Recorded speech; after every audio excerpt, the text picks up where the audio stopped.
When people talk about the Trinity, it usually sounds like a math problem we are forced to manage.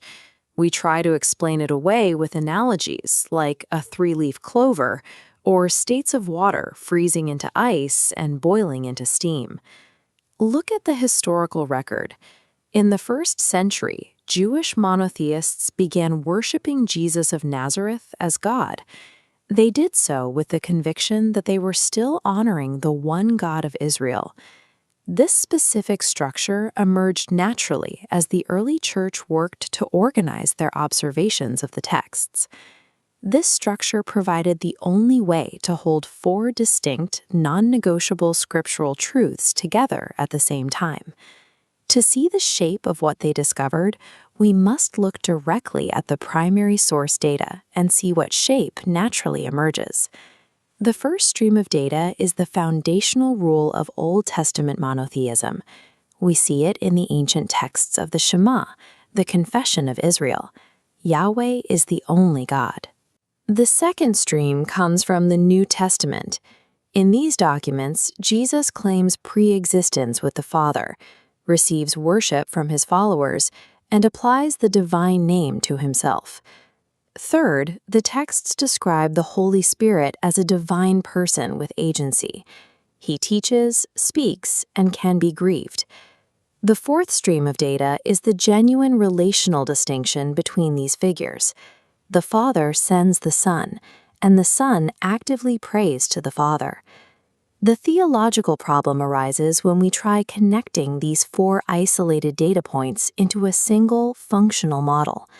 A valid definition of God must lock all four of these notes together. If a model drops or diminishes even a single piece of the evidence, it fails. Let's run a stress test on the historical models, starting with strict Unitarianism. This framework protects the one God node, but requires abandoning the divinity of Jesus and the Spirit. Next is Modalism. This is the idea that there is one God who wears three different historical masks. But if they're masks, Jesus praying to the Father is an incoherent soliloquy rather than a genuine relationship.